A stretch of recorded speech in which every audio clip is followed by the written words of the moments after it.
Babu regulation 78 construction and installation of winding equipment. हम regulation 77 में winding installation किसको बोलते हैं, winding equipment, winding installation, winding system बता दिए। ठीक है, तो वही जो वाइंडिंग इक्विपमेंट है उसका construction and installation of winding equipment के ऊपर रेगुलेशन 78 है। दो पार्ट है, कंस्ट्रक्शन ऑफ वाइंडिंग इक्विपमेंट और दूसरा पार्ट है इंस्टॉलेशन ऑफ वाइंडिंग इक्विपमेंट। दो पार्ट है। कंस्ट्रक्शन में 2 सब रेगुलेशन है, टोटल 6 सब रेगुलेशन इसमें है। इंस्टॉलेशन के ऊपर है 3, 4, 5 सब रेगुलेशन। सब रेगुलेशन 3, 4, 5, 6, 1 और 2 जो कंस्ट्रक्शन का है। और आपको एग्जाम पॉइंट ऑफ व्यू से ये इंस्टॉलेशन वाले जो सब रेगुलेशन है 3, 4, 5, 6 एक एक लाइन में बताएंगे। ये थोड़ा सा पार्ट 1 जो है वो थोड़ा सा 2 लाइन का है, बाकी सबको हम एक एक लाइन बताएंगे 3, 4, 5, 6 को। ठीक, कंस्ट्रक्शन में क्या बोलते, किस टाइप का उसका बनावट होना चाहिए। जो भी वाइंडिंग इक्विपमेंट है, वाइंडिंग इक्विपमेंट में हम बता दिए क्या क्या होगा, engine, winding drum, head gear, all this, आपका suspension gear, all this are called winding equipment और वाइंडिंग सिस्टम और वाइंडिंग इंस्टॉलेशन। तो कैसे होना चाहिए वाइंडिंग इक्विपमेंट, वाइंडिंग इंस्टॉलेशन कैसे होना चाहिए। Every part of winding installations including head gear shall be of sound construction and adequate strength।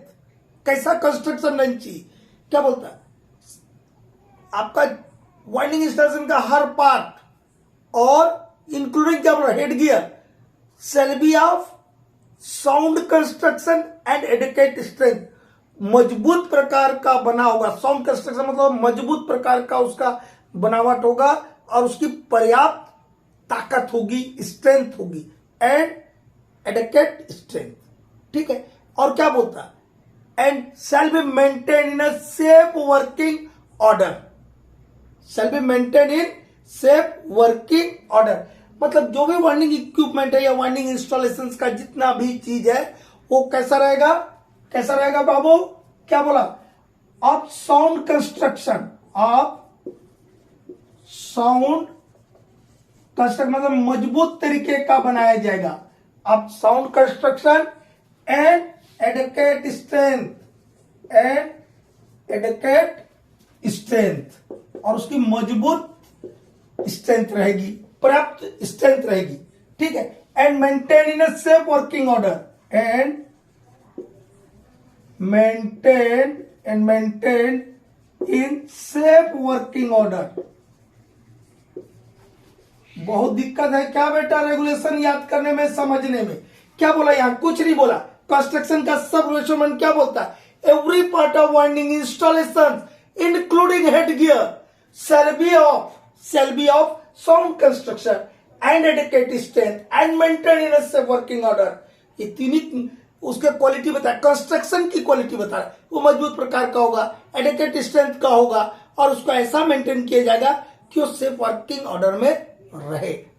ठीक है, इतना बोला। नंबर 2 क्या बोलता है, सब रेगुलेशन 2 क्या बोलता है, इंजन को क्या, वाइंडिंग इंजन को आप लाइएगा और ऐसे धर दीजिएगा, इतना लोड खींचेगा इंजनों से चले जाएगा, चल जाएगा ना, खींच लेगा आपका सिस्टम है। तो उसको क्या करना होगा, एक फाउंडेशन पे बैठाना होगा। काहे पे, रिजिड फाउंडेशन पे, मजबूत तरीके। क्या करते बाबू, कुछ अरे प्लिंथ खोदते हम लोग, न्यू खोदते, उसमें ग्राउटिंग करते, बोल्ट लगाते, और इसका जो बेस प्लेट, इंजन का जो बेस प्लेट है उसमें जो छेद दिया, होल दिया, उसमें उसको बोल्टिंग कर देते। क्या क्या रिजिड फाउंडेशन पर हम इंजन को बैठाएंगे।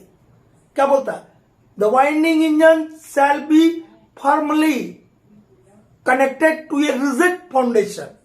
कोई बहुत बड़का चीज है, क्या बोल रहा है, कुछ नहीं बोला, मतलब मजबूत तरीके के फाउंडेशन पर हम इंजन को बैठाएंगे। ऐसे नहीं कि लाके रख दिया।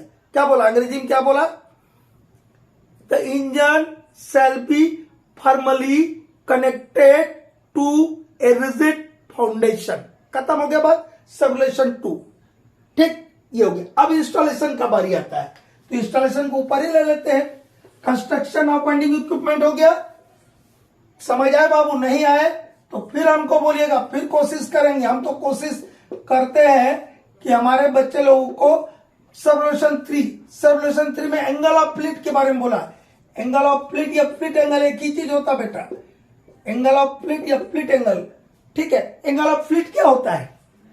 आपका जो हेड गियर पुली है, जिसको हम शॉर्ट में HGP लिख देता हूं, हेड गियर पुली, वो हेड गियर पुली का वर्टिकल प्लेन और वाइंडिंग रोप के बीच में जो एंगल बन रहा, देखिएगा। हम एक दो आप लोग को एक अबेंडेंट शॉट का भेजा था, जहां मेरा साइटिंग है उसके बगले में है, तो बोला कि भेज दो बच्चे लोग का। कितने लोगों ने देखा पता नहीं। तो देखिएगा हेड गियर पुली है, हेड गियर पुली से रोप आएगा कहां पे? एक जाएगा केज में नीचे और एक जाएगा आपका वाइंडिंग ड्रम में। जाएगा कि जाएगा? तो वो जो वाइंडिंग रोप आया, क्या आया? वाइंडिंग रोप और हेड गियर पुली, उसका वर्टिकल प्लेन के बीच जो एंगल बनता है उसको बोलते हैं एंगल ऑफ फ्लिट या फ्लिट एंगल। शॉर्ट में कोई फ्लिट एंगल बोलते हैं, कोई एंगल ऑफ फ्लिट बोलते हैं। क्या बोला? The angle between the vertical plane of the head gear pulley and the winding rope when the cage is at the extreme position. Okay, ये हुआ एंगल ऑफ फ्लिट। तो एंगल ऑफ फ्लिट कितना रहना चाहिए?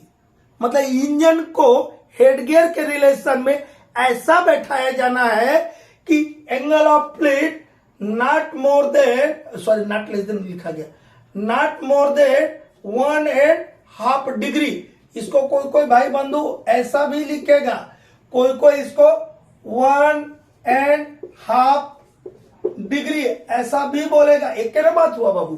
ठीक है, ये एंगल ऑफ फ्लिट जो है 1.5 डिग्री से ज्यादा नहीं होनी चाहिए। क्या होगा? ज्यादा हो जाएगा तो जो आपका वाइंडिंग रोप है, वो वाइंडिंग रोप का घिसाव ज्यादा होगा, पुली का घिसाव ज्यादा होगा, जिसको अंग्रेजी में जो बच्चा पढ़ते हैं तो क्या बोलेंगे? Wear and tear of pulley and rope will increase. क्या बढ़ जाएगा?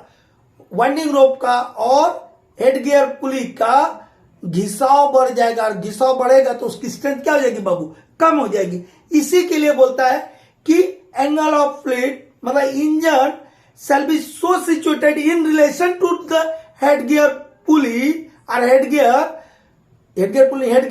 so that the angle of flight not more than 1.5 degree. ठीक है, इतना क्लियर हुआ? नंबर 3। नंबर 4 क्या बोलता है बेटा? डाया मतलब diameter, dia of winding drum. कहीं आप ड्रम में पढ़ रहे मतलब वो वाइंडिंग ड्रम बोल रहे बेटा। डब्ल्यू ड्रम लिखा मतलब winding drum, dia winding drum are shoes or head gear pulley or any other shoes connected to the winding installation shall be of not less than 100 times the dia of winding rope। कोई एक MCQ में, एक या दो MCQ में इसको हम समझाए होंगे कि डाया वाइंडिंग रोप या स्यूज या dia of head gear pulley या dia of shoe, dia winding drum या कोई टाइप का स्यू जो वाइंडिंग इंस्टॉलेशन में इस्तेमाल हो रहा है, उसका डायमीटर जो है, जो आपके वाइंडिंग रोप का डायमीटर है, उससे 100 टाइम्स से कम नहीं होगा। Not less than 100 times the dia of winding rope. ठीक है, बताए थे ना बेटा, इतना बताए थे। कभी कोई रिसेंट कोई महाधमाका टेंथ था शायद, उसमें भी बताए थे हम शायद इसको, और वहां पे और एक्सप्लेन किए होंगे। ठीक है, नेक्स्ट लेते हैं 5वां। पुली देखे कभी? और नहीं तो मेरा वीडियो वो हेड गियर वाला जो वीडियो उसको देख लेना। पुली रहता, पुली का देखिएगा कॉलर रहता है, बीच में खाली जगह रहता है, दोनों तरफ क्या रहता है? कॉलर उठा रहता है, तो उसको बोलते ग्रूव। जो दोनों कॉलर के बीच का जगह रहता है उसको बोलते ग्रूव। GROVE, ये डबल ओ रहता है, GROOVE, ग्रूव। वो ग्रूव कैसे रहना चाहिए? ग्रूव ऑफ द पुली कैसा रहना चाहिए? ग्रूव कैसा रहना चाहिए? छोटा सा रहेगा, मोटा सा रोप रख दिया, क्या होगा? रोप पे पलट जाएगा। रोप पलट गया तो खत्म हो गया कहानी। तो groove of the pulley, head gear pulley shall suit the dia of रोप, जो आप डायमीटर ऑफ जो डाया का आप वाइंडिंग रोप इस्तेमाल कर रहे हैं, उसके लिए वो क्या होना चाहिए, ग्रू सूट करना चाहिए, मतलब उसके लिए उपयुक्त होना चाहिए, उसके लायक का रहना चाहिए कि उस वाइंडिंग रोप को क्या करे, वो आसानी से रोटेट होने दे, ठीक है, चलने दे, यानी कि स्लिपिंग ना हो, ठीक है। Groove of pulley shall suit the dia of rope, shall suit, SUIT suit मतलब उपयुक्त होना, अनुकूल होना। Groove of pulley shall suit the dia of winding rope, W rope लिखा है, अब रेगुलेशन में सिर्फ रोप भर लिखा होगा तो बोलेंगे सर काहे वाइंडिंग रोप, बोले का हालेज रोप का पढ़ रहे का बाबूजी, वाइंडिंग रोप का है, इसीलिए मैं डब्लू रोप लिख दे रहा हूं, winding rope. Groove of the pulley shall suit the dia winding rope, 5 हो गया।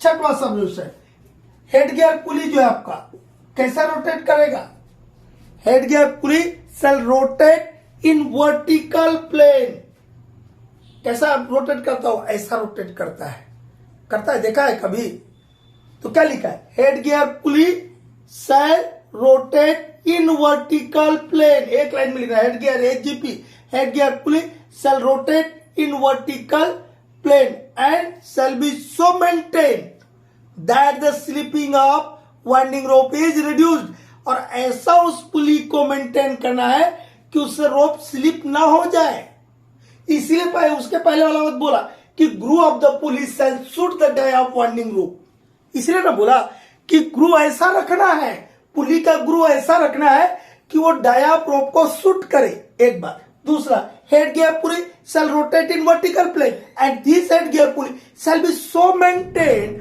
that this head gear pulley will reduce the slipping of winding rope, खत्म बात, इतना ही ना है जी, बहुत बड़का चीज है।